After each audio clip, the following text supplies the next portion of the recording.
சொன்ன ஒரு நிபந்தனையை உங்களுக்கு சொல்ல போகிறேன். நான் ஒரு பாட்டு எழுதி கொண்டிருந்தேன் அண்ணாமலை படத்திற்கு. பாட்டு எழுதிய போது தேவா இசையமைத்துக் கொண்டிருந்தார். பாலச்சந்தர், ரஜினி பக்கத்தில் இருக்கிறார்கள். நெஞ்சிலே வாழப்பூ, கூடையில் என்ன பூ, குஷ்பு என்று எழுதியிருக்கிறேன். இது எழுதியவுடன் எல்லோரும் சிரித்தார்கள், சில பேர் கைதட்டினார்கள். ஆஹா, குஷ்புவின் பெயர் இந்த பாட்டுக்குள் வந்து விட்டதா? எல்லோரும் கொண்டாடினார்கள். உடனே ரஜினி கேட்டார், குஷ்புவின் பெயர் வந்து விட்டதே, என் பெயர் வருமா? நான் சொன்னேன், உங்கள் பெயர் வரவில்லை என்றால் இந்த பாட்டு முழுமையாகாது. உங்கள் பெயர் அடுத்த பதிவில் வரப்போகிறது. முதல் 4 வரியில் கதாநாயகியின் நிஜ பெயர், அடுத்த 4 வரியில் உங்கள் நிஜ பெயர், பாத்திரத்தின் பெயர் அல்ல, உங்கள் பெயரே வரப்போகிறது. ரசிகர்கள் கொண்டாட போகிறார்கள்.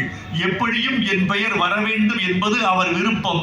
அந்த விருப்பத்தை நான் நிறைவேற்றி வைத்தேன். நண்பர்களே, மணவாளன் அவர்கள் எனக்கு விதித்த முதல் நிபந்தனை, எந்த பாட்டுக்குள்ளும் என் பெயர் வந்துவிடக்கூடாது. மணவாளன் என்ற பெயரை நீங்கள் நினைத்தோ நினைக்காமலே கூட எழுதிவிடக்கூடாது. காரணம் என்ன தெரியுமா? நான் இந்த கடைக்கு முதலாளி அல்ல, இந்த கடையில் வேலை பார்க்கிற ஒரு தொழிலாளி. அவர் இறந்த போது என்ன நினைத்தேன் தெரியுமா தோழர்களே? திருச்சியில் மாபெரும் துணிக்கோட்டையாக திகழும் சாரதாசினுடைய முதலாளி இறந்து விடவில்லை. சாரதாசின் முதல் ஊழியனும் கடைசி ஊழியனும் இன்றைக்கு இறந்து விட்டார்கள் என்றுதான் நான் நினைத்தேன். அவ்வளவு மென்மையான, அவ்வளவு சரியான ஆள். சற்று நேரத்திற்கு முன்பு இதோ முதல் வரிசை பெருமக்கள் எல்லாம் இப்போதுதான் வந்தீர்கள். ஒரு 6 மணிக்கு இதே அரங்கத்தில் ஒரு நிகழ்வு நடந்தது. சாரதாசில் 53 ஆண்டுகளுக்கு மேலாக 40 முதல் 53 ஆண்டுகள் வரைக்கும் பணியாற்றிய ஊழிய பெருமக்களுக்கு இந்த மேடையில் ரோஷன் சிறப்பு செய்தார், ஷரத் சிறப்பு செய்தார்கள். ஐயா நல்லி அவர்களும் நானும் அவர்களுக்கு எல்லாம் வழங்கினோம். இதுதான் சிறப்பு. இந்த முதலாண்டு நினைவு விழாவில் முதலாளியின் பெருமை பேசப்படுவதை விட தொழிலாளியின் பெருமை பேசப்பட்டது என்பதுதான் இந்த விழாவுக்கு உள்ள நல்ல சிறப்பு. நீங்கள் இல்லை என்றால் இந்த நகர்வு இல்லை. ரத்தம் இல்லை என்றால் ஆக்சிஜனை உறுப்புகளுக்கு எடுத்து செல்லக்கூடிய ஊடகம் இல்லை. ரத்தம் என்பது என்ன? ஆக்சிஜன் என்ற பொருளை உறுப்புகளின் கடைசி பாகத்திற்கும் எடுத்து செல்லக்கூடிய ஊடகம் உள்ளே ஓடிக்கொண்டிருக்கிறது என்ற பொருள். இவர்கள்தான் ரத்தம். இந்த ரத்தத்தில் தான் வியாபாரம் என்ற ஆக்சிஜன், பண்பாடு என்ற ஆக்சிஜன், தொழில் என்ற ஆக்சிஜன் எடுத்து மக்களுக்கு பரிமாறப்படுகிறது. அதில் நீங்கள் இவர்களை பாராட்டினீர்கள். நான் மகிழ்ந்து போனேன். எந்த ஊழியரையும் கடிந்து பேசி நான் பார்த்ததில்லை. அவர் அதிர்ந்து பேசியும் நான் பார்த்ததில்லை. எனக்கு அவர் ஒரு நகைச்சுவை சொன்னார். நான் இந்த கூட்டத்துக்குள் சுற்றி கொண்டே இருப்பேன். காலையில் கூட்டத்தை பார்த்தால் எனக்கு ஒரே கொண்டாட்டமாகிவிடும். அந்த கூட்டத்துக்குள் நானும் நடந்து நடந்து காணாமல் போக வேண்டும் என்று ஆசைப்படுவேன். அதில் ஒருவர் வந்தார். வந்து, உங்களுக்கு என்ன வேண்டும் என்று நான் அவரை கேட்டேன். எனக்கு துணி வேண்டும், சலுகை விலையில் வேண்டும் என்றார். ஓ, சலுகை விலையில் வேண்டுமா? சரி, நீங்க போங்க. எனக்கு யாரு மணவன என்று சொல்றார் வந்தவர், நீங்க எனக்கு ஏற்பாடு பண்ணி கொடுங்க சலுகை விலையில். அப்படி இல்லை என்றால் நான் முதலாளியிடத்திலே சொல்ல வேண்டியிருக்கும். முதலாளி உங்களுக்கு தெரியுமா? என்ன இப்படி கேட்டீங்க? முதலாளியும் நானும் நகமும் சதையும் போல. வந்தவர் சொல்றார், முதலாளியும் நானும் நகமும் சதையும் போல. நான் சொன்னா முதலாளி தட்ட மாட்டார். எங்க இருக்காரு? அவரை கூப்பிடுங்க. அவர் கொஞ்சம் வெளியே போயிருக்காரு. யாரு? மணவாளன். அவர் கொஞ்சம் வெளியே போயிருக்காரு. உங்களுக்கு என்ன வேணுமோ நான் பண்ணி தர்றேன். முதலாளி சொன்னதா சொல்லி உங்களுக்கு நான் வாங்கி கொடுக்கிறேன். இதுதான் மணவாளன். தான் யார்? இந்த கோட்டைக்கு அதிபதி மக்களுக்கு தெரியாது. அவன்தான் அரசன், மக்களுக்கு தெரியாது. அவன்தான் எல்லாவற்றுக்கும் மூலம். வேர்கள் எங்கே இருக்கின்றது என்பது கனிகளுக்கு தெரியாது. வேர்கள் நீர் கொடுக்கின்றது என்பது கிளைகளும் இலைகளும் அறியாது. மணவாளன் தான் முதலாளி என்பது திருச்சி மக்களுக்கு தெரியாது. வந்திருக்கிற மக்கள் யாரும் அறிய மாட்டார்கள். அப்படி ஒருத்தர் அதிர்ந்து பேச மாட்டார். அதிர்ந்து பேசாத ஒரு தொழிலாளி என்ன தெரியுமா நினைக்கிறான்? நான் மதிக்கப்பட வேண்டும் என்று நினைக்கிறான். ஊதியம் இரண்டாம் பட்சம், வேலை நேரம் இரண்டாம் பட்சம், உணவு இரண்டாம் பட்சம். ஒரு தொழிலாளி தான் மதிக்கப்பட வேண்டும், மனிதனாக சுயமரியாதை உள்ளவராக மதிக்கப்பட வேண்டும் என்று நினைக்கிறான். அந்த மதிப்பை தொழிலாளிகளுக்கு கொடுத்தவர் மணவாளன். அதனால் நான் அவரை மதிக்கிறேன். எல்லாரும் உடன் பிறந்த பிறப்புகள் மாதிரி அவர்களை ஊடாடுவார். ஒரு வேடிக்கையான கதை உண்டு. அன்பு இல்லாதவனிடம் வேலை பார்க்க மாட்டார்கள். ஹிட்லர் 14வது மாடியில் ஒரு பிரஸ் மீட் கூட்டினார்.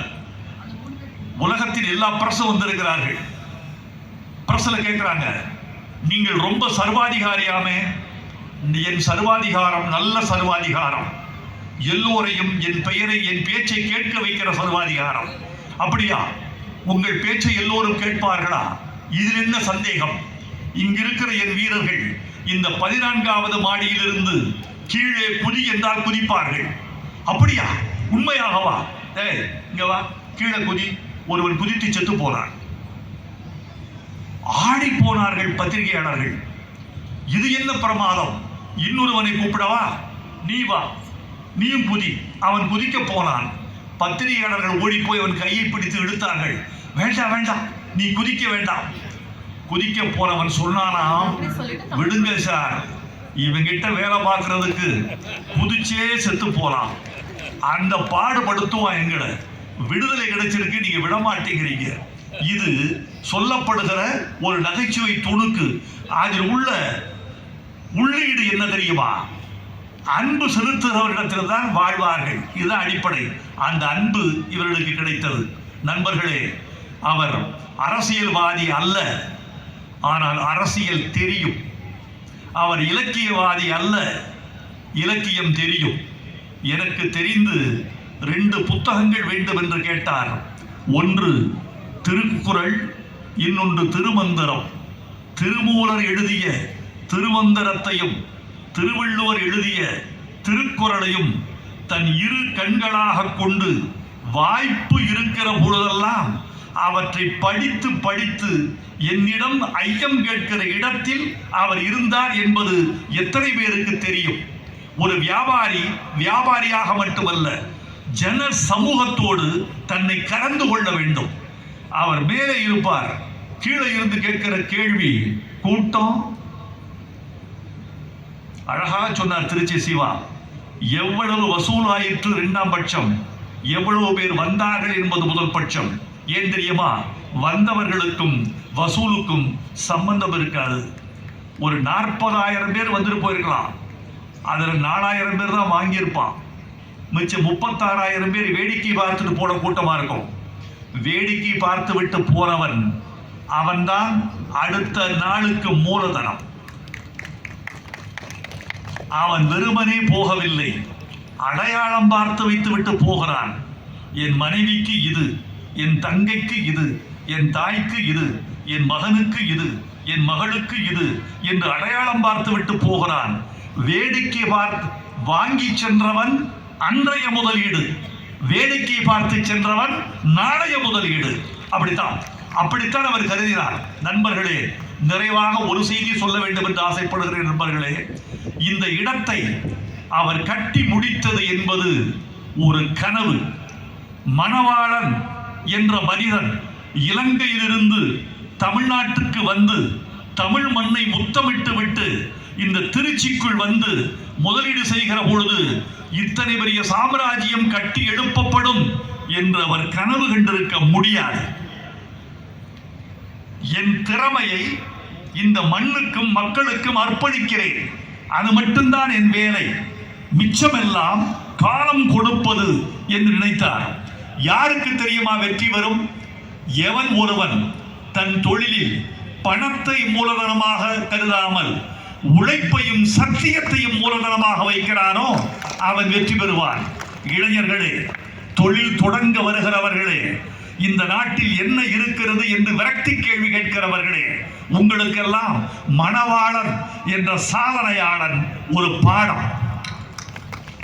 மணவாளனுடைய வாழ்க்கையை நீங்கள் எழுத வேண்டும். ரோஷன், உங்களிடம் ஒரு வேண்டுகோள். அவரோடு பழகியவர்களை வைத்து அவருடைய வாழ்க்கையின் தடங்களை நீங்கள் பதிவு செய்து வாடிக்கையாளர்களுக்கு, வருகிறவர்களுக்கு இலவச புத்தகமாக நீங்கள் விநியோகிக்க வேண்டும். அதிலிருந்து இந்த மண் பாடம் படிக்கட்டும், இளைஞர்கள் பாடம் படிக்கட்டும். நம்பிக்கையை மட்டும் விதைத்து, உழைப்பை மட்டும் விதைத்து, சத்தியத்தை மூலதனமாக வைத்து ஒரு மனிதன் திருச்சி என்ற வியாபாரம் குறைந்த மண்ணில் எவ்வளவு பெரிய கோட்டை கட்டி வாழ்ந்தார் என்பதை எதிர்கால உலகம் தெரிந்து கொள்ள வேண்டும் என்று நான் விரும்புகிறேன். அவரை இழந்தது எனக்கு தனிப்பட்ட இழப்பு.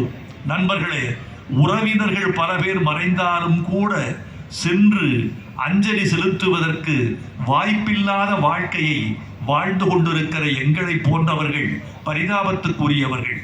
அப்படிப்பட்ட பரிதாப நிலையில் இருக்கிற நான் அடுத்த விமானத்தை பிடித்து மணவாளன் அவர்களுக்கு அஞ்சலி செலுத்த வேண்டும் என்று நான் வந்தேன் என்றால் எனக்குள் ஒரு குரல் கேட்டது, வைரமுத்து, நீ கூட வரவில்லையா என்று மணவாளன் கேட்டு விடுவாரோ என்ற அச்சமும் ஆனந்தமும் என் நெஞ்சில் இருந்ததனால் அடுத்த விமானத்தை பிடித்து அவருக்கு மாலை வைத்து விட்டு சென்றேன். அவர் ரோஷனுக்கு சொன்னேன், ரோஷன், மணவாளன் ஐயாவுடைய தாய் இறந்த பொழுது எனக்கு அவர் சொல்லி இருக்கிறார், என் தாயை நான் சந்தன கட்டைகளை அடுக்கி அதன் மேல் என் தாயை எரித்து அந்த சாம்பலைத்தான் நீர்நிலைகளில் கரைத்தேன் என்று சொல்லி இருக்கிறார். தன் தாய்க்கு சந்தனக்கட்டை வைத்து இறுதிச் சடங்கு செய்த அந்த தலைவனுக்கு நீங்களும் சந்தனக்கட்டை வைத்துத்தான் செய்ய வேண்டும் தம்பி என்று சொன்னேன். காரணம், அவர் எனக்கு சொன்ன தகவல். மணவாளன் என்ற மனிதன் மறைந்திருக்கலாம். மனிதன் வாழ்வதற்குரிய ஏற்பாடு என்ன தெரியுமா? வாழ்க்கை ஒரு பெரிய வாய்ப்பை கொடுத்திருக்கிறது மனிதனுக்கு. வாழ்க்கை என்பது வாழ்வதற்கான ஏற்பாடு அல்ல, செத்த பிறகும் வாழ்வதற்கான ஏற்பாடுதான் வாழ்க்கை. வாழ்க்கை என்பது மரணத்தை வெல்லுவதற்கு கிடைத்த மாபெரும் சந்தர்ப்பம். இந்த மரணத்தை வெல்வதற்கு நீ என்னென்ன செய்துவிட்டு போகிறாய்? ஒரு நிறுவனம், ஒரு கொள்கை, ஒரு சத்தியம், மனித வாழ்க்கையோடு உன்னுடைய எண்ணம், இவற்றை கலந்துவிட்டு சென்றால் நீ மறைய மாட்டாய்.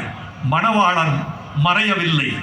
திருச்சியின் அந்த வளாகத்தில், அந்த சாரதாஸ் வளாகத்துக்குள் அவருடைய சுவாசமும் காலடி சத்தமும் இன்னும் நிலவிக் கொண்டிருப்பதாக நான் நினைக்கிறேன். நண்பர் ரோஷன், உங்களுக்கு என் வாழ்த்துக்கள். உங்களை பார்த்தால் மணவாளன் அவர்களின் நகல் நடமாடுவது போல் இருக்கிறது. அவருடைய புன்னகை, அவருடைய நிதானம், அவரது நாகரிகம்.